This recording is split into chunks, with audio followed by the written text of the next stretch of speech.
With less than 75 days from opening day, free agents are rumored to be looking for short-term deals. What does this mean for the Houston Astros? We will discuss this and more on tonight's edition of Locked On Astros. Yainer Diaz, this is Locked On Astros. Hello and welcome to Locked On Astros, your daily Astros podcast. Here are your hosts, Eric the Man Huysman and Brett H-Town Wheelhouse Chancey. We are Locked On Houston Astros. We update you join us for a daily Locked On Astros podcast. My name is Eric Huysman. You can find me on X at Eric Astros. Find the show at Locked On Astros, your team every day. Brett, where can I find you at? They can find me at H-Town Wheelhouse on X, Instagram, and TikTok. They can find me at Stros411 on X and on Facebook. And they can find me at Back to the Bullpen on X, on iHeartRadio, on YouTube, on Spotify, wherever you get your podcasts, where I'm always positive, always Stros. Hey guys, thank you for making Locked On Astros podcast your first listen every day, whether it's on YouTube. Go ahead and subscribe to us, make us first listen, Apple, Odyssey, Spotify, wherever you listen to your podcast, go and check us out.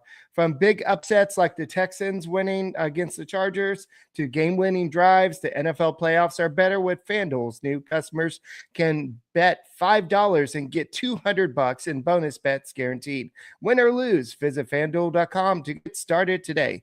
So, Brett, happy playoff win. I know there was supposed to be a bye week, according to a lot of people across the nation, but the Texans went out and did their job. I know that next matchups could be a lot tougher, but that's what happens when you become a playoff team.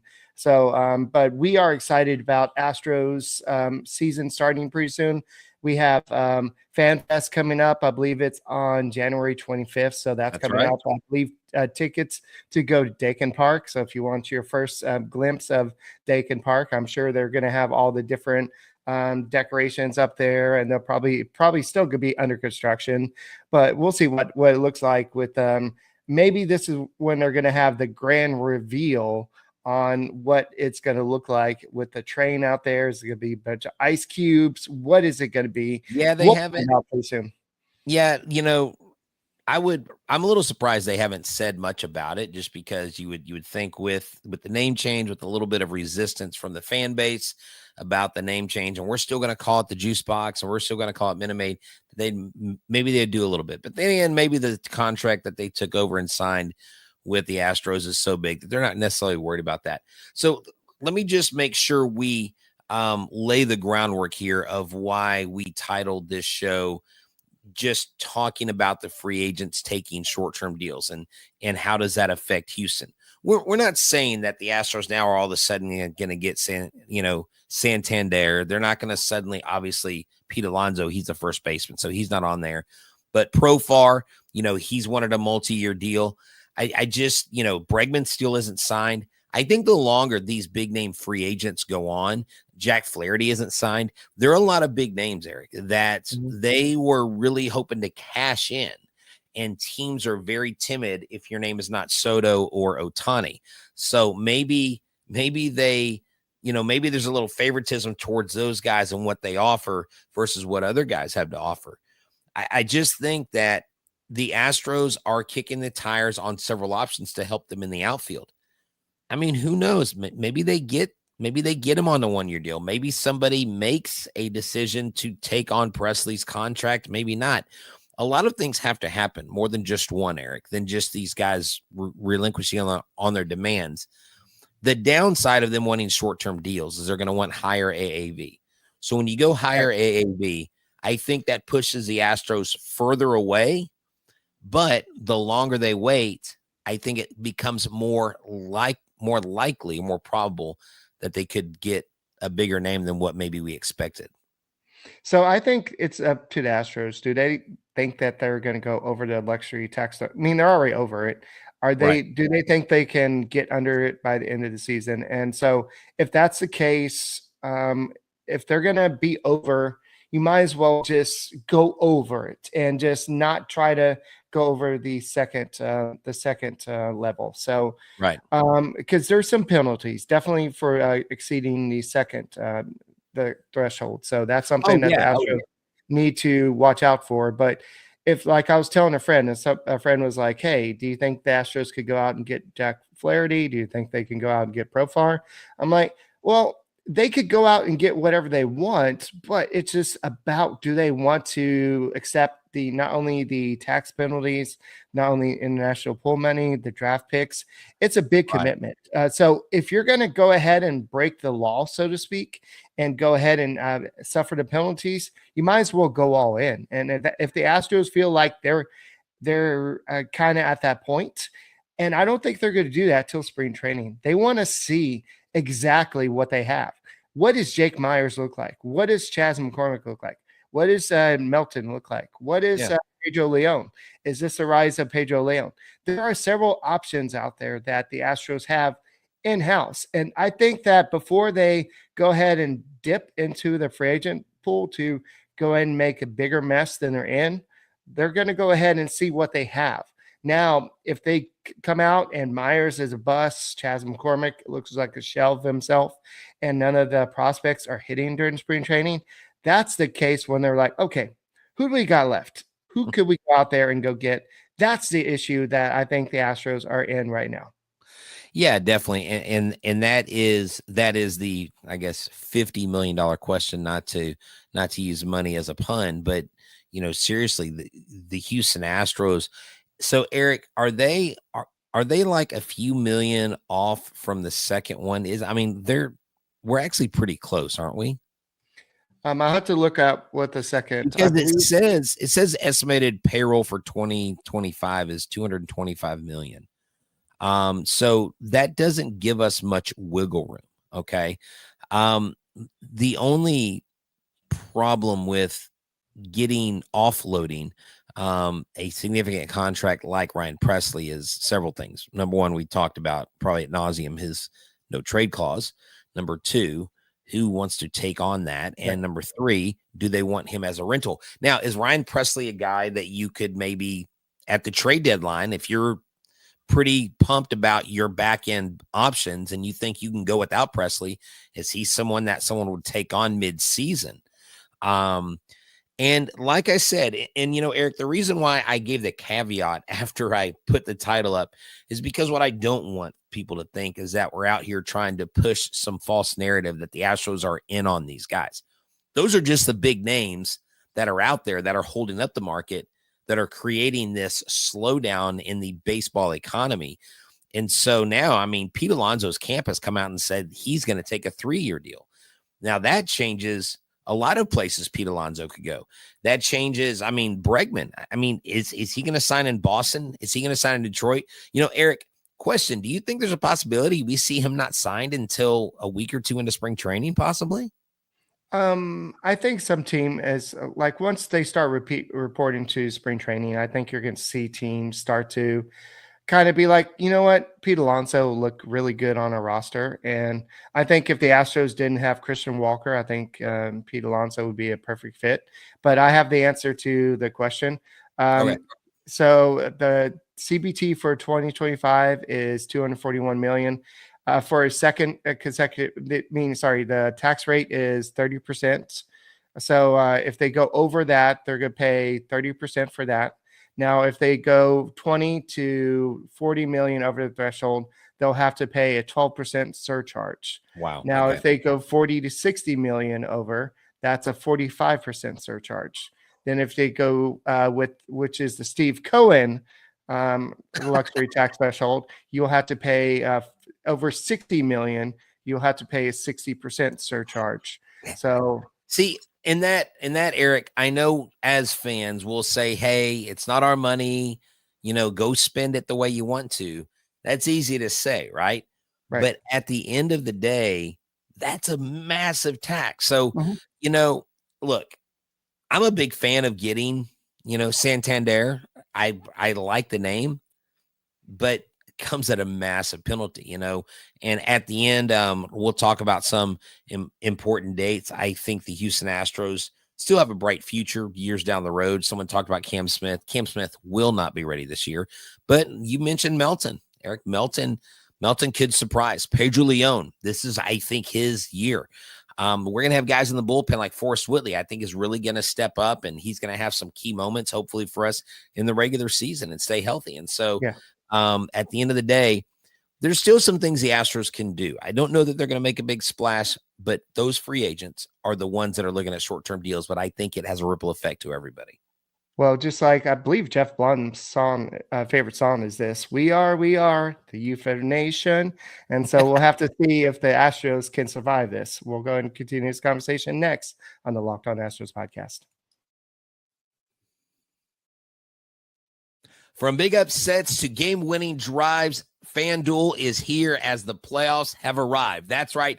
The Houston Texans have won their first wild card game of the season. Another wild card win. Can they go into Kansas City next week? And can they do the unthinkable and upset the Super Bowl champions? Because right now, new customers can bet $5 and get $200 in bonus bets. Win or lose. That's right. Bet $5. Bet for the Texans to win. If they win or lose, you get $200 in bonus bets. I know that you're betting on our guys to actually do something for you in a winning bet. Visit the website and make sure that you check it out, because during games and when you get a hunch, you can bet on props, on plays, on yards, and so much more. FanDuel.com is where you join today. Get started with $200 in bonus bets at FanDuel.com. Make the playoff season unforgettable at FanDuel, an official sportsbook partner of the NFL. Hey guys, thank you for making Locked On Astros podcast your first listen every day, whether it's on YouTube. Go ahead and subscribe to us. Go ahead and make us first listen on Apple, Odyssey, Spotify, wherever you listen to your podcast. Go ahead and check us out. So somebody said, well, is exceeding the CBT or the luxury tax, paying the tax, that big a deal? Let's say you're a typical person that makes, let's say you bring home about, $2,000 a month. Let's say that you have to pay 30% of that $2,000. That is $600. So $600 is what the penalty would be for signing you to this type of contract, for example. So what you're saying, Eric, is we are only worth $600 to you. I see how it is. We're not big name free agents. That's okay. I get it. No, but that's actually a good question. And that's why I bring it up, because let's just say this. If you don't care about the years after 2025 and you want to just wreck our future, dude, let's go no holds barred. Let's just sign everybody for 2025.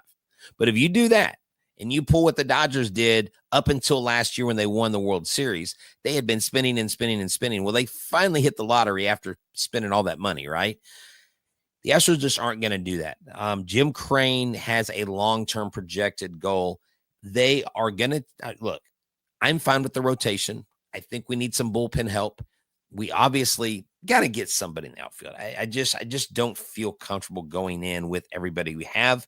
I think Jordan will be swapping out between DH and left field quite a bit.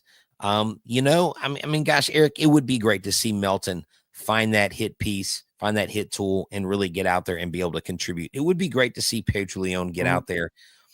There are some other guys that could, come up and make a difference, because, we also have Quincy Hamilton. Quincy Hamilton's a lefty, and so is Jacob Melton. So they got that going for them. Yeah. So I think the Astros are going to, like I said, see where they're at and during spring training. I think Jurickson Profar is the best fit for this team. I don't think he would cost a lot. I think he's asking for a lot more than the $1 million he made last year.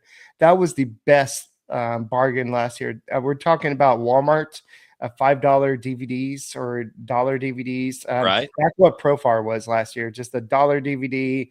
Let's just go ahead and take a risk. But Profar has been just a player that's been up and down in his career. So the Astros need to go out there and find their Profar. Maybe it's not Profar. Maybe it's somebody like a Verdugo, somebody that's just trying to rebuild his career, or just he's still young enough where he can kind of say, okay, I want to sign a 1-year deal, 2-year deal with the Houston Astros, get a chance to go to World Series.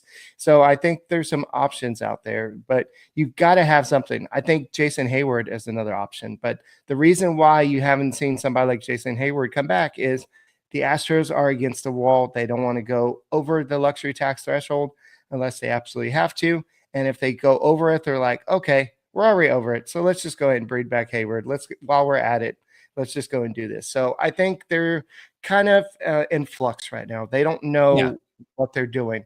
Not only are they will they have to give up the draft picks, they're going to also have to forfeit some international pool money. Hey, Brett, you know what? What's up? I could be saying it wrong, but Roki Sasaki is going to choose his team this week as well. So I doubt it'll be the Houston Astros. It won't be the Houston Astros. Well, before we get on to like the important dates and what could happen with, the Astros signing their guy on the 15th, the top 10 catcher list that I actually agree with came out, because the one before that came out, I don't know who did it. I don't know if it's Fox Sports, Fox MLB. They had Austin Wells above Yainer Diaz, but this is where they ranked the catchers. William Contreras, number 1. Adley Rutschman, 2. Will Smith, 3. Cal Riley, 4. JT Realmuto, 5. Yainer Diaz, 6. Then you have Moreno from Arizona, 7th. Alejandro Kirk, I don't know that I'd rank him above Sean Murphy and Austin Wells, but whatever. Sean Murphy and Austin Wells. So you've got a top 6, could be a top 5 or a top 3 catcher this year. I'm really looking forward to what Yainer Diaz is going to do. He has been hard at work this offseason. And hey, he's going to be signing again, kids, him and BGO and a bunch of those guys are going to be doing some stuff with TriStar.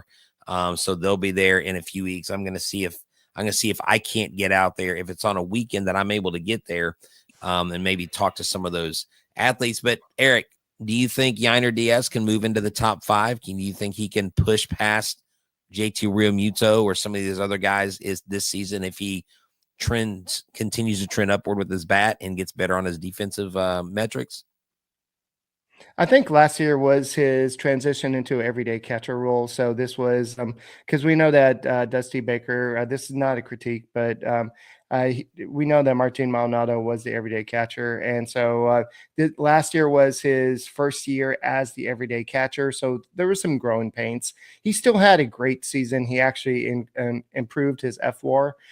So I think that was with more playing time. The home runs went down a little bit. The batting average, believe, went up a little bit, but overall I think there's some room to grow. I think that he went through some cold streaks, but for the most part he was one of the most consistent Astros players throughout the whole season. So yes, I think that you could see him develop into a 25 to 30 home run hitter. You could see him become a 100 RBI type of guy. So you could see him take that next step. I don't think we've seen the best of Yainer Diaz. So I think he could take that next step. I don't think he's going to add speed like JT Realmuto has or had. Right. I don't know if he still has that speed, but well, he's still a high quality catcher on a very, very good team. Now, an interesting comment here. I just wanted to address Rio says, with our training staff, what's with all the TJ surgeries? Well, it's not a Houston Astros thing. It's a league-wide thing. And Mike Stanton and I have talked about this quite a bit.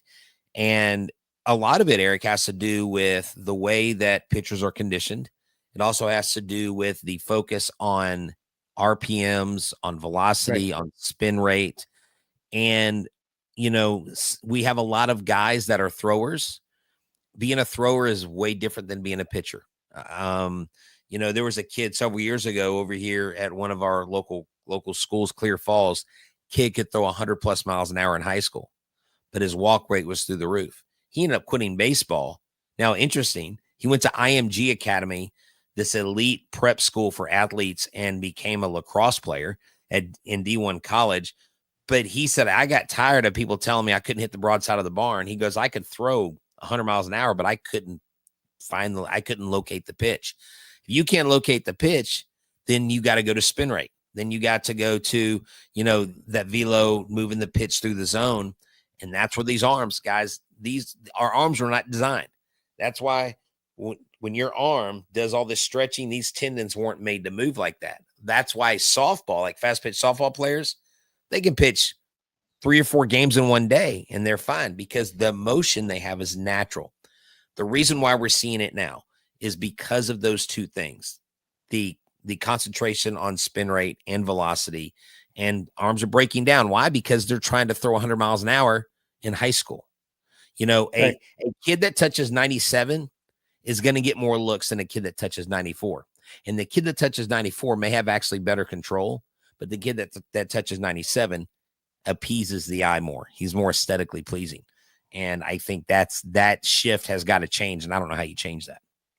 All right. So somebody says that my example was a bad example for the 2000. I'm just trying to give y'all example for like right to you. So let's say the Astros sign. I just made it a round number. I don't think they're going to sign him for $20 million, but let's say it's $20 million for this year. 30% of that is $6 million. So to sign Anthony Santander, you're going to have to not only pay him the $20 million, but you're going to also have to pay him the $6 million that also you're likely going to have to pay extra, let's say probably extra 12% on top of that for going over the second luxury tax threshold. So that's an extra probably 2 to 3 million. So just to sign that one player, it would put them over that. So that's what the Astros are considering. Yes, Jim Crane, he's the organization. The Astros are worth a lot of money at this point, but it does add up at a certain point. And also the draft pick, the international pool money, it does all add up. So that's a better example. It does add up. But you know, I mean, I understand what you're saying there. The Houston Astros they're just in a kind of a quandary. They're in a tight spot. But they're, you know, hey, there's some cool things. We're talking about the Astros the Astros, Major League Baseball growing the game. There's some cool things that I think they're going to be doing this year. And, you know, maybe we can, you know, hear that after this short break.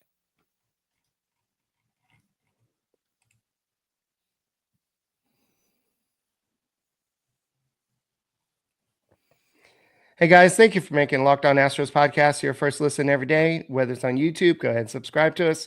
Make his first listen on Astros. Sorry, not Astros. At Apple, Odyssey, Spotify, wherever you listen to your podcast. Go ahead and check us out.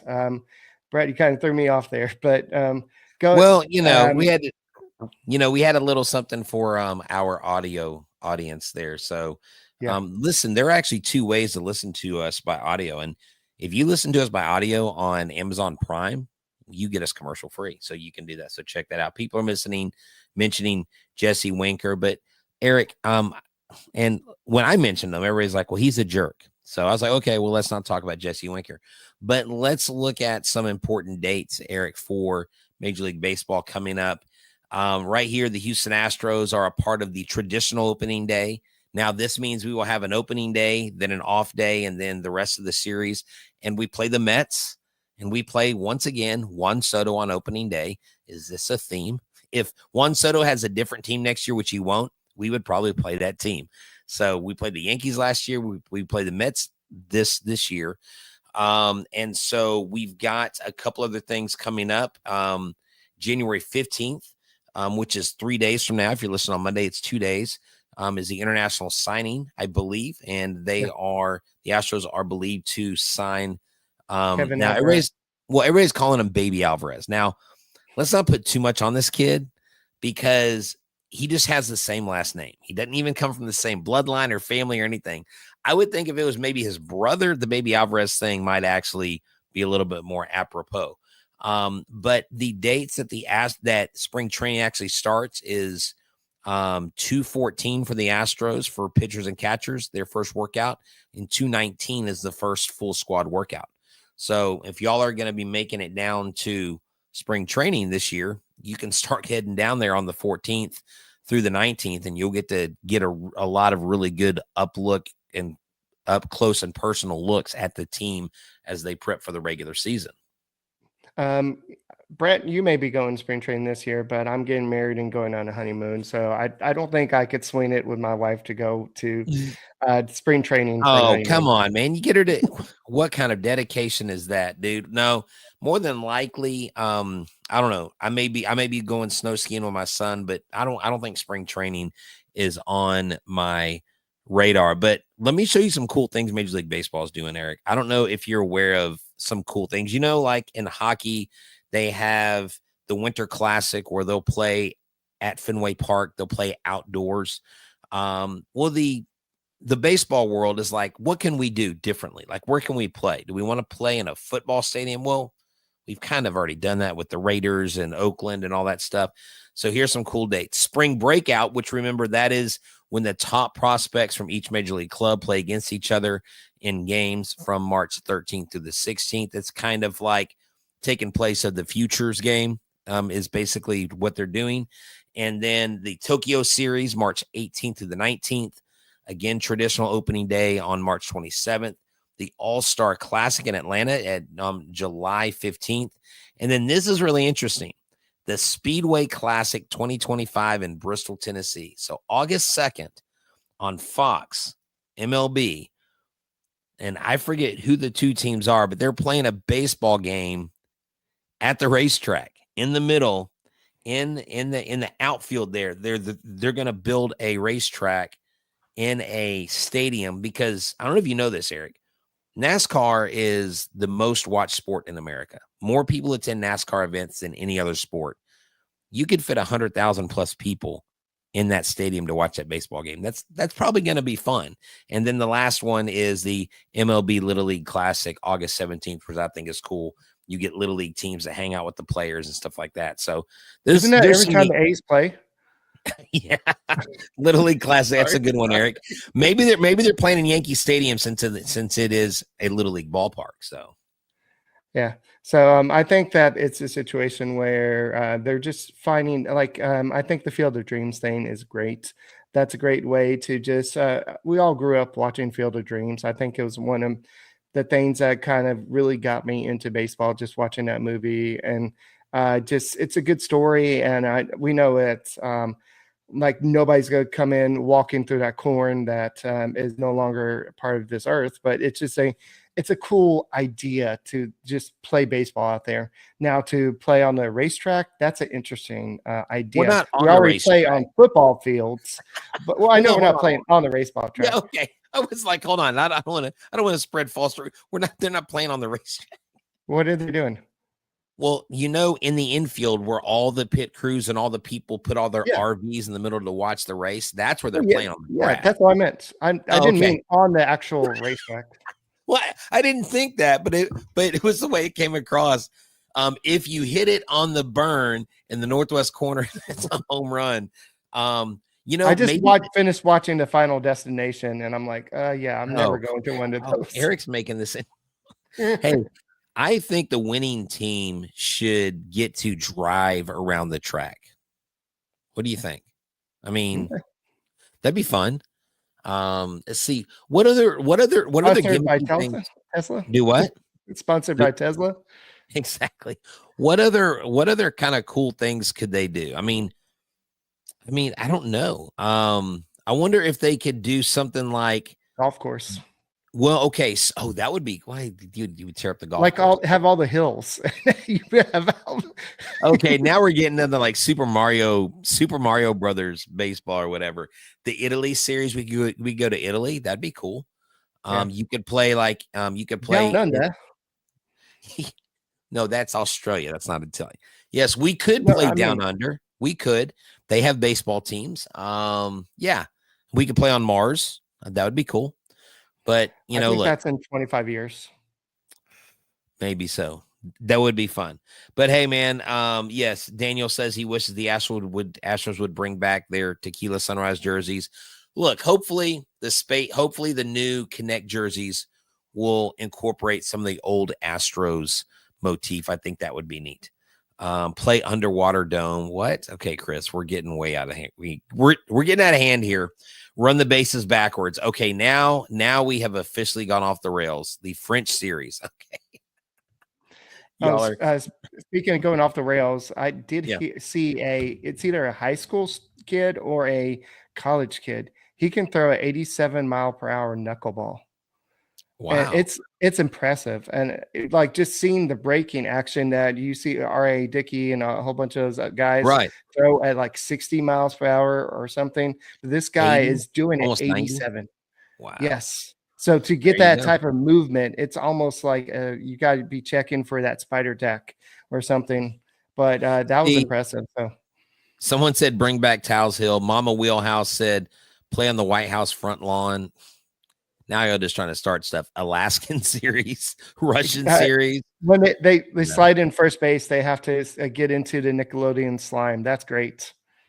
Gosh, no, Nickelodeon's got a bad name now anyways. All right, man. Well, hey, look, that's all we got tonight. It's been a fun show. Thank y'all for coming back, and we will see y'all this week. Hopefully we'll get some more news about what's happening, and maybe we'll see the Houston Astros playing overseas sometime in one of these series. Who knows? Maybe the league really does love us, and that will change. Guys, thank you for making us first listen on Apple, Odyssey, Spotify. We'll see you tomorrow, and go Stros. Go Stros. I don't know. Maybe in one of the old like Italian stadiums where they used to fight gladiators and stuff.